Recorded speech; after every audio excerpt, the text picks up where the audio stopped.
என் உயிரினும் மேலான அன்பு உடன்பிறப்புகள்.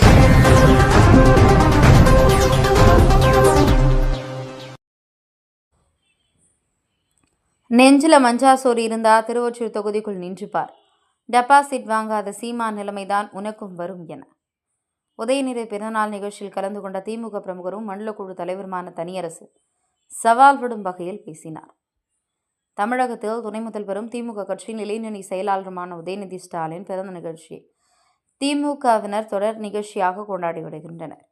இதன் ஒரு பகுதியாக வடசென்னை திருவொற்றியூர் 7வது வார்டு இந்திரா நகர் பகுதியில் தூய்மை பணியாளர்கள் உட்பட சுமார் 501 பேருக்கு அசைவ விருந்து மற்றும் புத்தாண்டுகள் வழங்கும் நலத்திட்ட உதவிகள் அந்த பகுதியின் இளைஞரணி அமைப்பாளர் மகேஷ் ஏற்பாட்டில் நடைபெற்றது. இதில் கலந்து கொண்டு பேசிய திருவொற்றியூர் மண்டல குழு தலைவர் திமுக பகுதி செயலாளர் தனியரசு மேடையில் பேசும்போது, நேற்று வந்த நடிகர் எல்லாம் இன்று முதல்வராகும், நாளை பிரதமராகவும் வேண்டும் என்ற கனவோடு இருக்கிறார்கள்.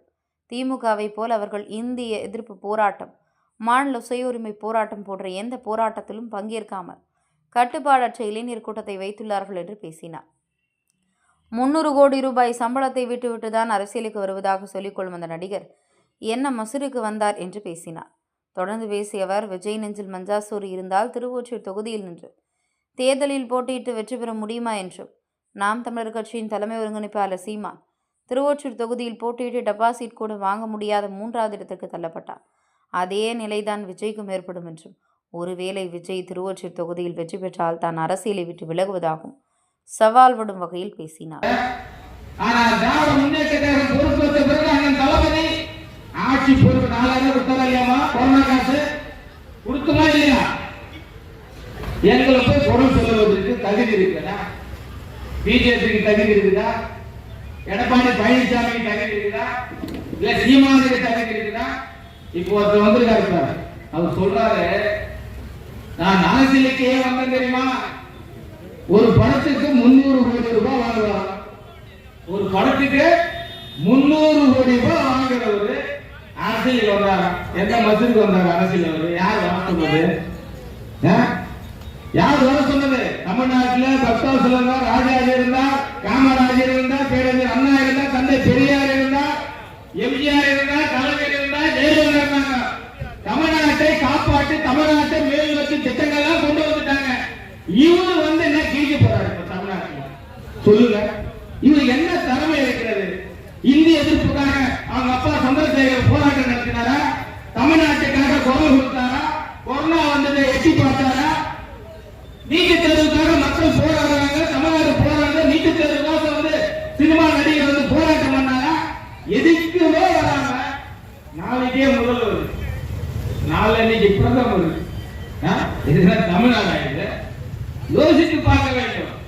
இளைஞர்களை இன்றைக்கு கட்டுக்கோப்பாக, இளைஞர்களுடைய வளர்ச்சிக்காக, இளைஞருடைய ஆதாரத்திற்காக, இளைஞர்கள் நல்ல பழக்கத்தை உருவாக்க வேண்டும் என்பதற்காக உருவாக்கப்பட்டதான் திராவிட முன்னேற்ற கழகத்தில் இளைஞரணி என்று. இன்றைக்கு திருவண்ணாமலையில் 1,30,000 இளைஞர்கள் இன்னைக்கு குவிக்கப்பட்டார்கள். யாராவது பஸ் ஓடிச்சானா? அந்த மாநாட்டில் பார்த்துருப்பீங்களா டிவியில? எவனாவது மரத்தில் ஏறினானா? எவனாவது கம்பத்தில் ஏறினானா? எவனாவது கொடி கம்பத்து மேல ஏறினானா? ஒன்றுமே கிடையாது. கடமை, கண்ணியம், கட்டுப்பாடு, பேரறிஞருடைய கொள்கை. அந்த கொள்கை அடிப்படையில் தான் இளைஞரணி. இது எங்க இளைஞரணி? அவன் இளைஞரணி பாருங்க, உதிக்கிறான், குறைந்த மாதிரி ஏறான், ஊழறான். 40 பேரு காலி பண்ணிட்டாமா, 41 பேரு கரூர்ல காலி பண்ணிட்டு அவரு தமிழ்நாட்டு ஆழ்வாராம். நான் கேட்பதெல்லாம், அந்த நடிகர் விஜய்க்கு உனக்கு திறமை இருந்தால், திராணி இருந்தால், நெஞ்சிலே மஞ்சாசோறு இருந்தால், திருவொற்றியூர் தொகுதியில விஜயை நீ கேட்டு பார்க்கலாம், நின்று பார்க்கலாம். நீ இன்னும் பாரு. ஏற்கனவே சீமானே டெபாசிட் வாங்குறத விட்டோம். விஜயை நீ நின்று பாருங்க, திருவொற்றியூர் தொகுதியில டெபாசிட் வாங்குறதே பாரு. மற்ற திருவொற்றியூர் தொகுதிக்கு வா. திருவொற்றியூர் தொகுதி மற்ற தொகுதி மாதிரி கிடையாது. மீனவ சமுதாய மக்கள், தாழ்த்தப்பட்ட சமுதாயம், தொழிலாளர்கள், ஆதி ஆந்திரா, SC/ST பிரிவு எல்லா சமத்து இருக்கிறார்கள். தொழிற்சாலை பகுதி தொழிலாளர்கள் இருக்கின்றார்கள். இந்த பகுதியில் இருந்து இன்னும் பாரு. நீ ஜெயிச்சினா நான் கட்சி விட்டே போயிருக்கேன். இது எங்க சவாலை ஏத்துக்கோ முடியாது. தமிழ்நாட்டிற்காக தமிழ் மொழிக்காக 75 ஆண்டு காலம் உருவாக்கப்பட்ட இயக்கம் திராவிட முன்னேற்ற கழகம். தமிழ் தமிழ் என்று தமிழுக்காக உழைத்த இயக்கம். என் உயிரினும் மேலான அன்பு உடன்பிறப்புகள்